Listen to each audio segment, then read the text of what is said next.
Hi there, so in this video today I'm going to show you how you can upload your data for plant quadrats, and this will cover the percentage cover of bare sand and height of vegetation types, as well as dune health and nitrogen indicator species.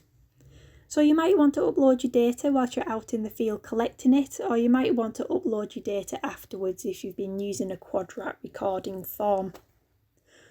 So the first thing you will need to do is log on to the app, and this will bring you to this home screen here.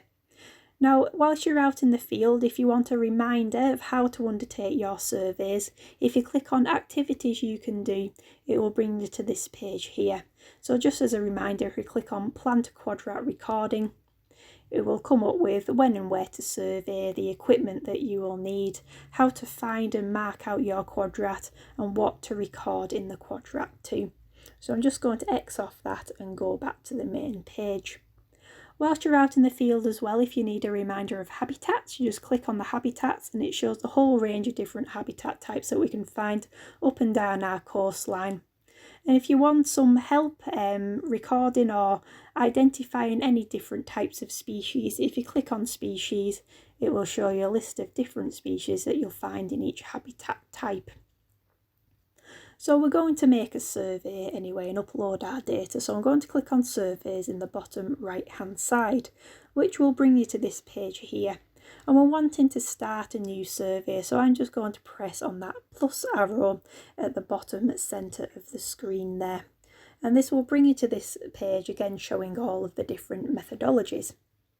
So I'm going to click on the top right hand side onto plant quadrat recording. This will bring you to this page here. Now, as you can see, it's automatically uploaded my name, it's automatically uploaded the date as well, but if you're wanting to change the date, just click on the arrow, you can scroll up and down to adjust the date there and click OK and go back to the main page.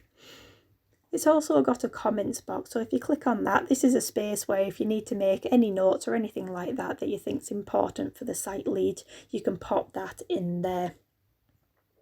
So I'm going to select my site location. I'm just going to click on the arrow by location. It brings me to this page, and if you click on arrow next to site, it pulls up a list of all of the different dynamic dunescape sites up and down England and Wales.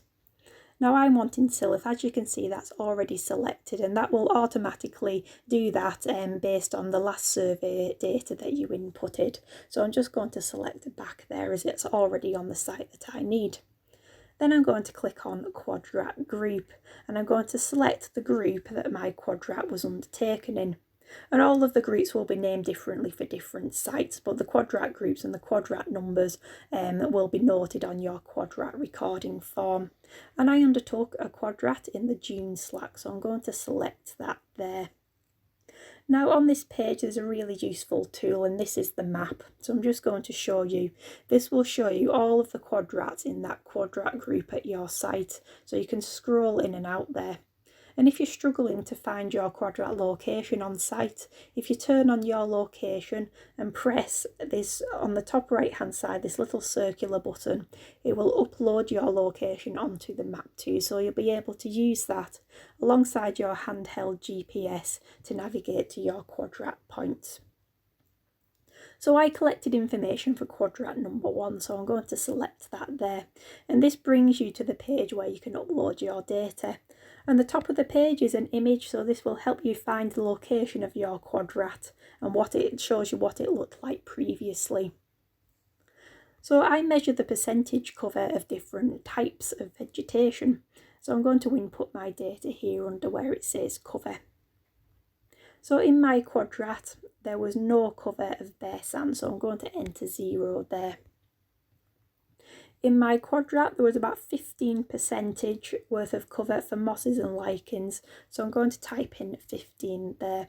You can also use this little slidey arrow to get the right percentage, but I find it sometimes easier if you just type it in. I'm going to go back.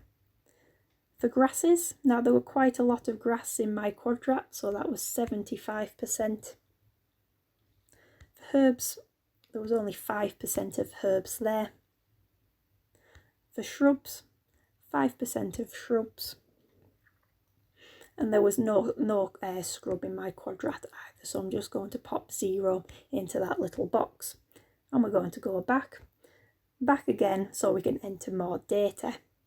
Now in my quadrat I also took 5 measurements for the height of the vegetation, so I want to input my data for that, so I'm going to click on the icon there.